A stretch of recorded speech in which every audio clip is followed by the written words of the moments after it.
Deuteronomy chapter 23.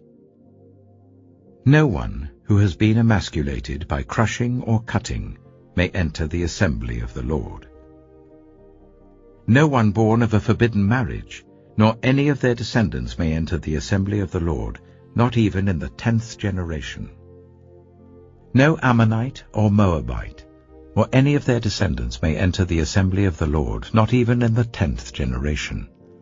For they did not come to meet you with bread and water on your way when you came out of Egypt. And they hired Balaam son of Beor from Pethor in Aram Naharaim to pronounce a curse on you.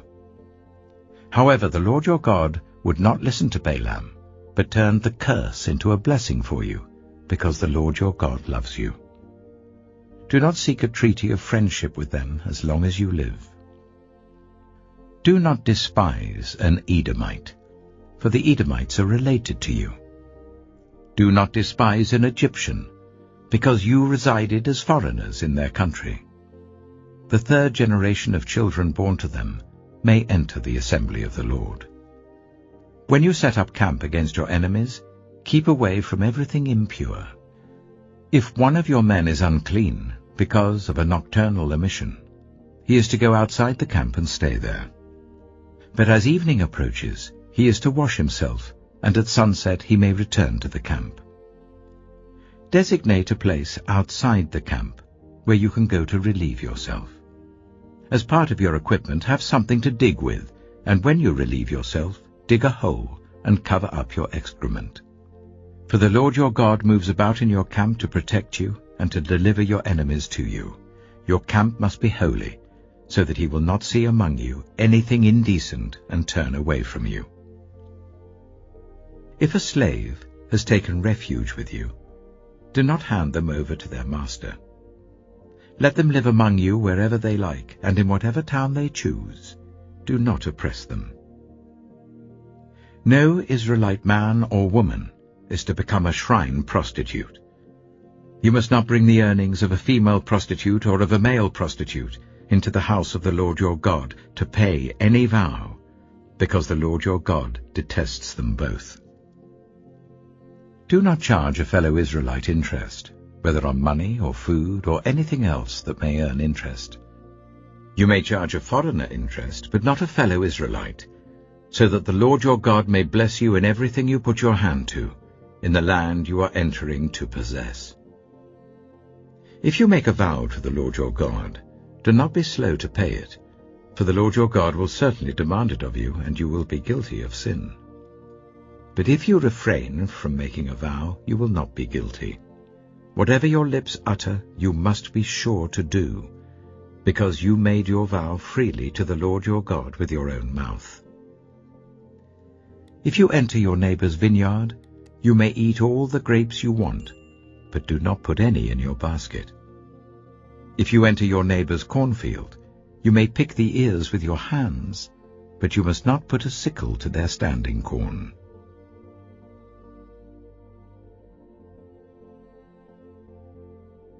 Philemon.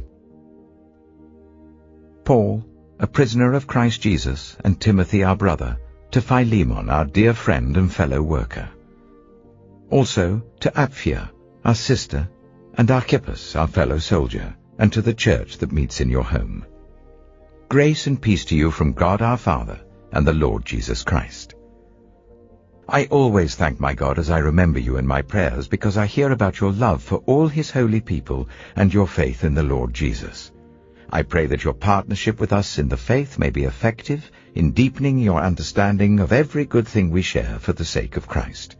Your love has given me great joy and encouragement, because you, brother, have refreshed the hearts of the Lord's people.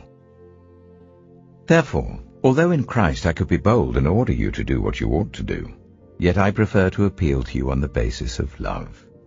It is as none other than Paul, an old man and now also a prisoner of Christ Jesus, that I appeal to you for my son Onesimus, who became my son while I was in chains. Formerly he was useless to you, but now he has become useful both to you and to me. I am sending him, who is my very heart, back to you. I would have liked to keep him with me so that he could take your place in helping me while I am in chains for the gospel.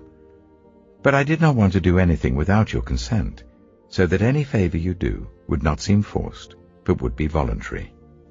Perhaps the reason he was separated from you for a little while was that you might have him back forever, no longer as a slave, but better than a slave, as a dear brother. He is very dear to me, but even dearer to you, both as a fellow man and as a brother in the Lord.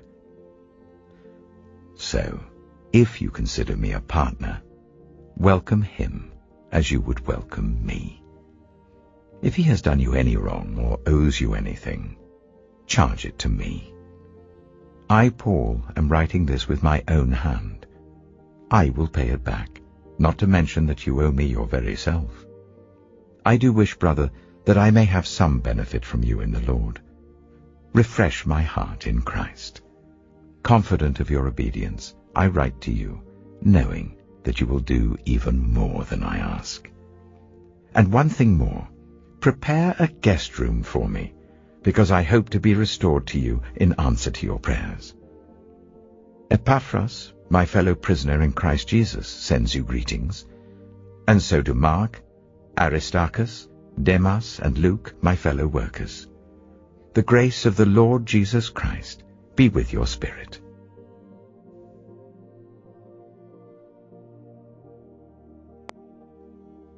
Proverbs chapter 10. The Proverbs of Solomon.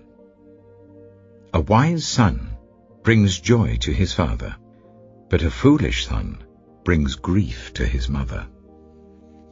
Ill-gotten treasures have no lasting value, but righteousness delivers from death. The Lord does not let the righteous go hungry, but he thwarts the craving of the wicked.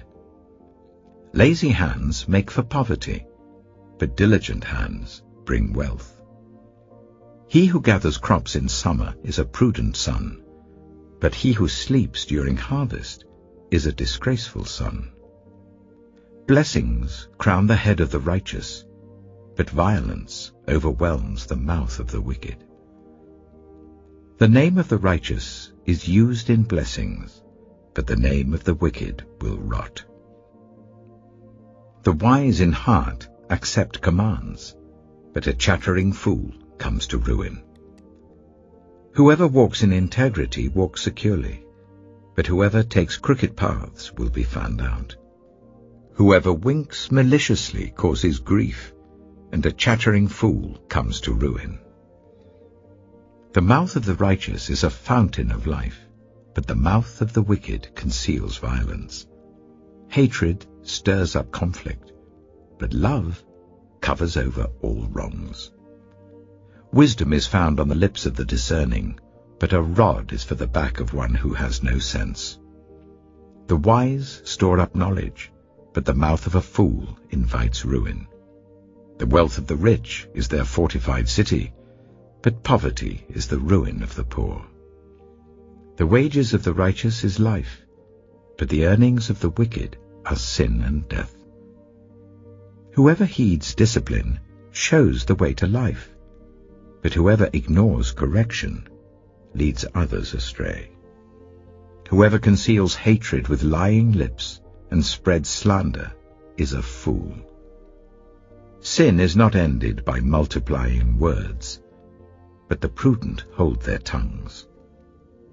The tongue of the righteous is choice silver, but the heart of the wicked is of little value.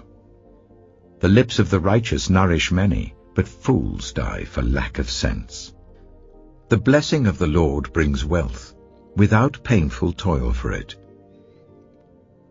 A fool finds pleasure in wicked schemes, but a person of understanding delights in wisdom. What the wicked dread will overtake them. What the righteous desire will be granted. When the storm has swept by, the wicked are gone, but the righteous stand firm forever. As vinegar to the teeth and smoke to the eyes, so are sluggards to those who send them. The fear of the Lord adds length to life, but the years of the wicked are cut short.